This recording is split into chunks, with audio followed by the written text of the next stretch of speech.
প্রভু আমার প্রণাম জানাই আমি চরণে তোমার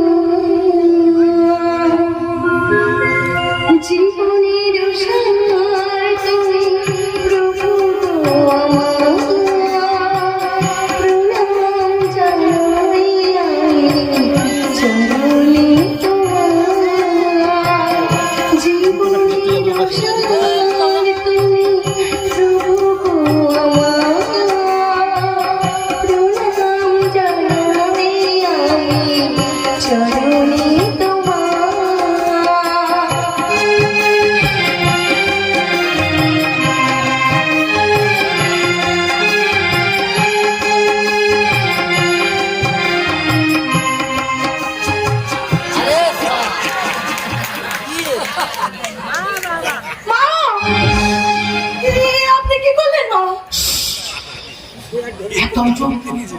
বেশি বাড়াবাড়ি করলে ওই প্রদীপের শিখার মতো তোর জীবনের আলোটা আমি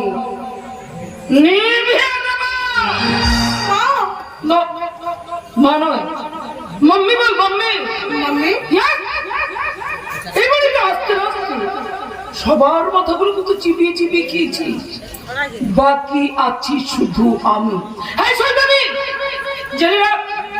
এই মন্দিরে নারী নয়, কেন মা কেন কেন নিজের স্নেহ মায়া মমতাকে বিসর্জন দিয়ে কেন তুমি নারী থেকে নাগিন হতে চাইছো মা?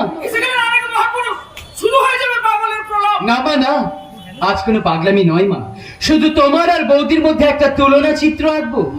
বৌদিও নারী আর তুমিও নারী, অথচ তুমি পড়েছো চুড়িদার আর বৌদি পড়েছে শাড়ি, দুজনেই বিবাহিতা, অথচ বৌদির সিঁথিতে জল জল করছে পবিত্র সিঁদুর, আর তোমার শূন্য সিঁথি।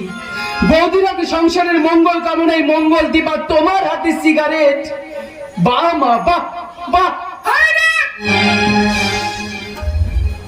আমার লাইফস্টাইল নিয়ে কথা বলার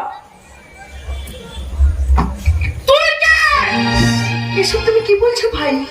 উনি যে তোমার গর্ভধারিণী মা, 10 মাস 10 দিন অসহ্য গর্ভ যন্ত্রণা সহ্য করে বুকে রক্ত তিল তিল করে মধু করে যে মা তার সন্তানকে পৃথিবীর আলো দেখান, উনি যে তোমার সেই মমতাময়ী মা। তাহলে তুমি সেই মমতাময়ী মাকে জিজ্ঞেস করতো বৌদি, কেন কেন আমি পৃথিবীতে আসার পর মায়ের এক বিন্দু স্নেহ মায়া মমতা আমি পাইনি?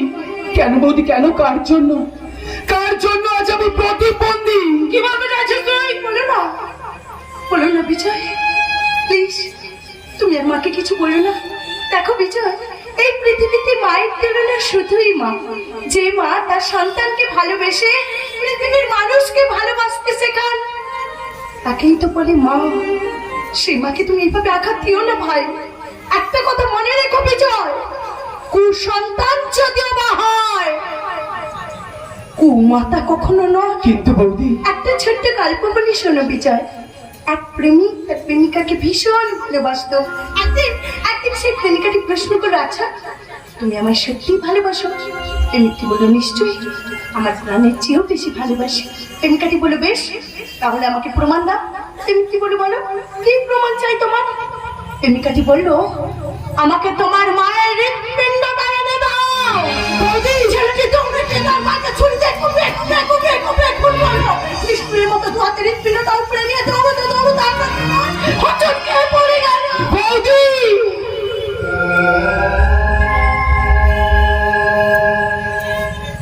তখন মায়ের সেই রক্তাক্ত হৃৎপিণ্ডটা চিৎকার করে বলে উঠলো, খোকা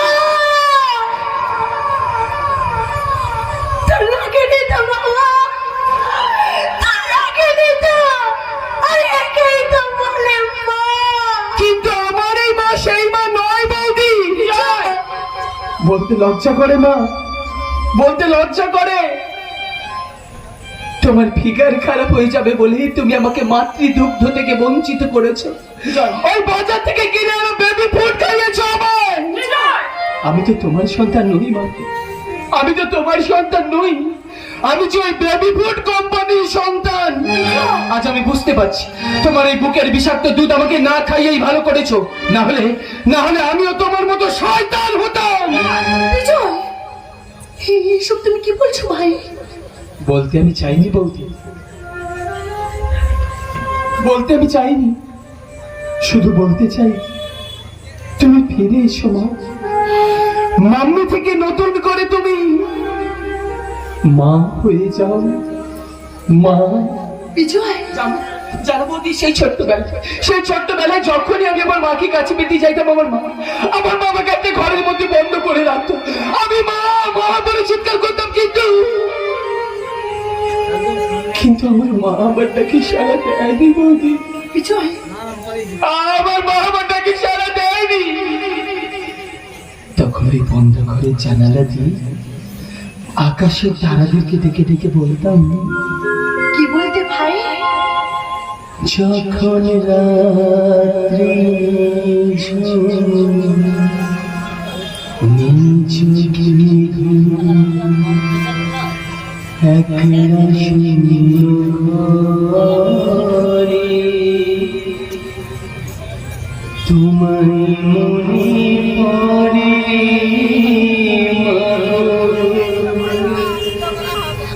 তোমায় মনে পড়ে যখন রাত্রি নিঝুঁকি একলা ঘরে তোমায় মনে পড়ে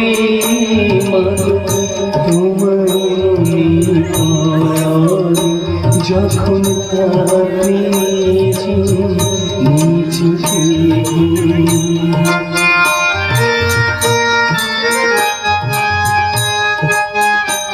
মাম্মি থেকে মা হয়ে যাও না, মাম্মি থেকে মা হয়ে যাও না।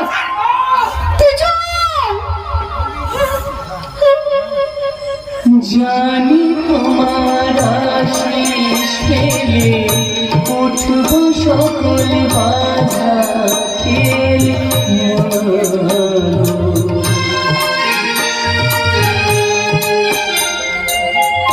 জানি তোমার আশিস পেলে উঠব সকল বাধা খেলে,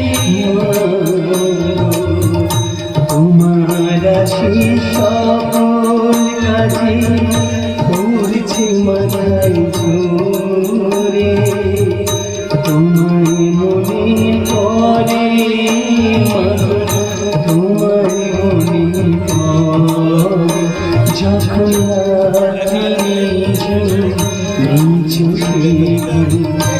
একলা শূন্য ঘরে তোমায় মনে পড়ে মা।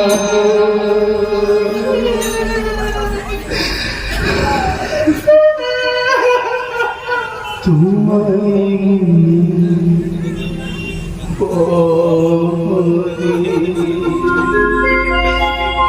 মাম্মি থেকে মা হয়ে যাও না, মাম্মি থেকে মা হয়ে যাও না। আজ তোকে মাম্মি বলতেই হবে। কখনো না, আমি কোনোদিন ডাকবো না, কোনোদিন না। বলবি না? না বলবো না। বলবি না? না বলবো না। আপনি কি বলছেন মা? বলবি না? না বলবো না, আমি বলবো না। বলবি না? না বলবো না, বলবি না।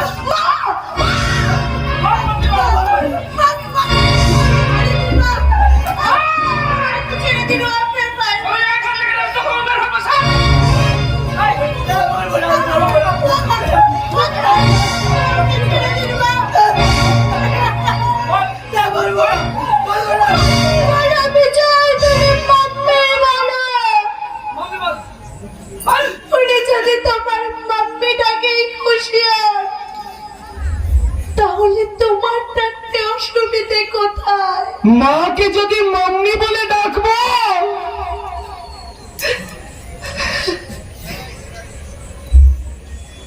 তাহলে মা বলে ডাকবো আমি কাকে? আমাকে ডাকবে ভাই। বৌদি,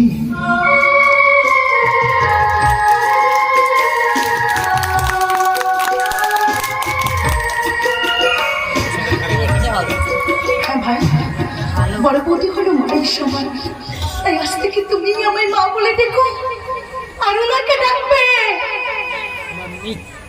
মাম্মি আমার ইচ্ছা আর আন্তরিকতা নেই।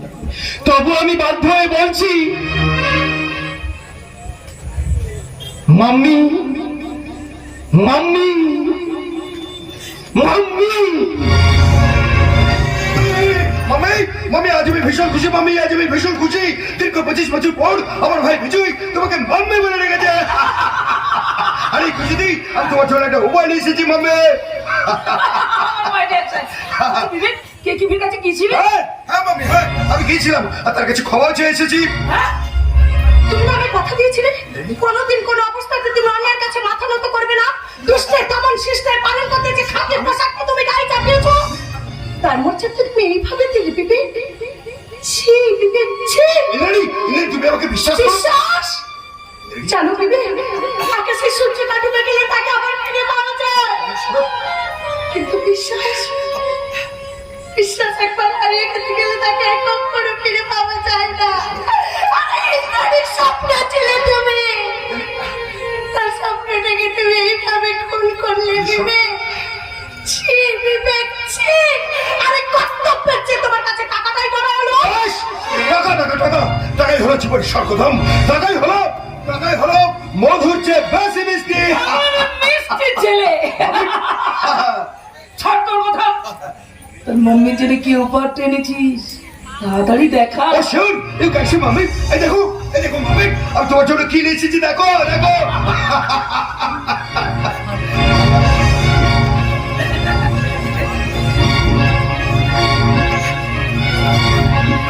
বিবেক, এটা কি? সনাতন হিন্দু ধর্মের পরম্পরা সংস্কৃতি, এক মমতাময়ী মায়ের ঠিকানা, এক দেবী মায়ের গহনা, লক্ষ্মী সর্বী মায়ের মান মর্যাদা। হ্যাঁ, আমি বিবেক, তাই বলছি আজ থেকে তোমাকে শাড়িটা পড়তে হবে মা, তোমাকে শাড়িটা পড়তেই হবে।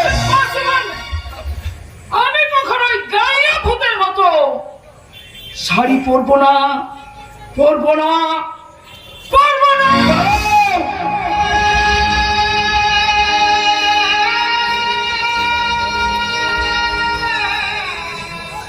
শাড়িটা উঠাও মা, না। আমি বলছি শাড়িটা উঠাও, না। আমি বলছি শাড়িটা উঠাও।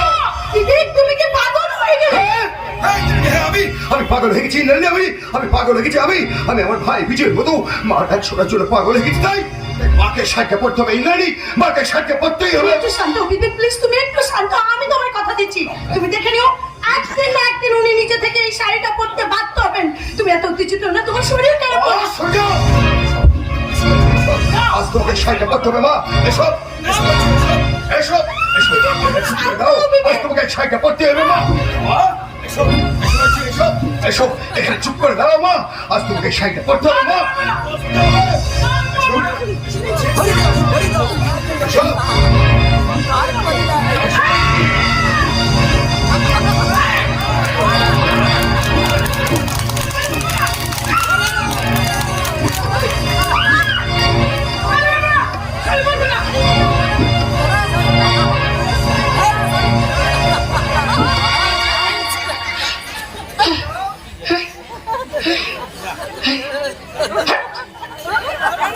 এই শাড়ি আমি পরবো না, পরবো না, পরবো